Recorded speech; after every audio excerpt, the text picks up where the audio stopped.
If you want to start a YouTube channel and one of the hurdles that is preventing you from posting regularly or even posting at all is the idea that you feel like you need to be original on YouTube, then this video is for you. One of the biggest reasons that stopped me from starting a YouTube channel for about 7 years was the idea that my videos had to be completely original. I thought I had to give my audience something completely new that had never been done before, given the fact that pretty much at this point in civilization, nothing is original anymore. Not to mention the fact that I don't have any video scripting or video editing experience. This was virtually impossible to do. I kept giving up and never starting because of these debilitating thoughts. I don't know if this video will inspire you to hit record, but at the very least, I hope that sharing my personal experience on how I got over this paralyzing mindset can get you that much closer to pursuing what you want to do with YouTube.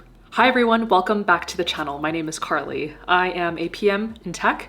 I also work as a model, and on this channel I talk all things personal finance, modeling, and lifestyle. If you haven't heard this before, let me be the first to tell you that the reality is many of the new collections or new things that we see being released are not original. Humans have been in existence for hundreds of thousands of years, and almost all of the inventions that we see today are based on things that came before it. When it comes to content, people like watching the same types of videos over and over. That's why niches are created, and that's why the same types of videos keep getting recommended to us. Many of us watch the same types of videos from multiple different creators, and we do because we're interested in these topics. So I've come to the conclusion that it's okay to be unoriginal. And once I came to that conclusion, it was very liberating. Even outside of YouTube, trying to be original held me back from other areas of my life as well. Right after graduating college, I had so much energy. I was working a corporate job and I really wanted to start a startup on the side. My problem was that I didn't know what to start my startup in. I will say I was limited by the fact that I could only invest my time in the startup because at the time I was really focused on building my financial foundation.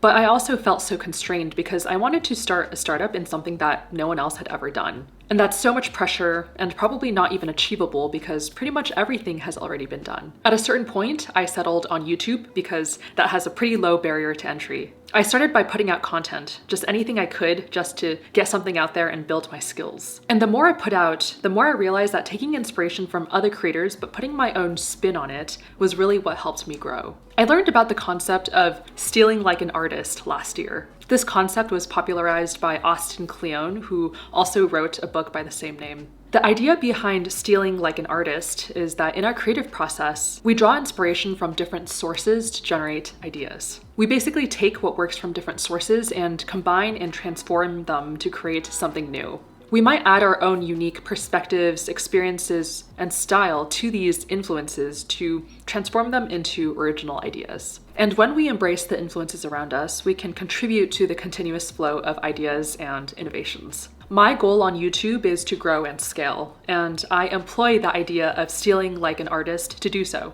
The way I do this on YouTube is I observe what has been done already and what has performed well for other creators. And then I just create my own type of video on that. I add in the perspective of my own experience. I might present it in a way that works best for me to get my point across. And sometimes I might weave in different stories to combine these ideas a little bit more effectively and creatively for me. When it comes to YouTube, it's easiest to scale if you're not reinventing the wheel with every video. What I mean is we'll want to learn what has helped other people be successful and model that. If you think it's too similar to what another creator has created already, just know that as a viewer on YouTube, we don't know what we don't see. A lot of the YouTube videos that I personally click into when I watch YouTube are videos that have been suggested to me on my homepage. And my point here is that the average YouTube viewer will not get to see a list of all of the videos in a specific niche when they open YouTube. The only time they might would be if they are researching a specific topic, and then they would see all of the videos in the same niche. Even in that scenario, they're probably going to be watching multiple videos in that topic because they want to take the learnings from different perspectives. So all that to say, it's okay to take inspiration from existing channels and videos. And if it helps, the way I make sure that I don't blatantly copy other people's content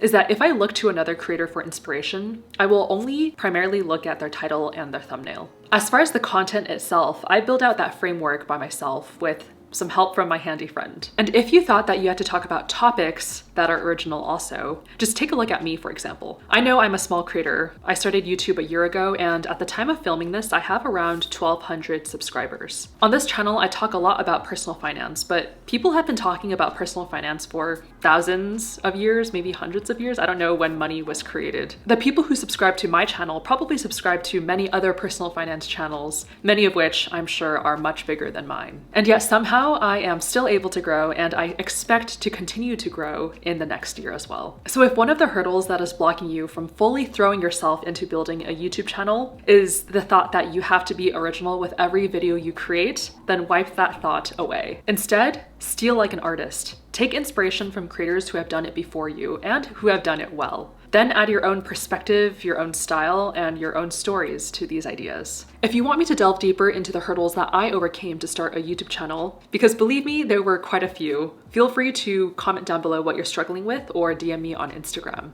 I'd be happy to shed more light into it on one of my future videos. Thank you so much for watching to the end, and if you're interested, click here for my 1-year reflection on YouTube.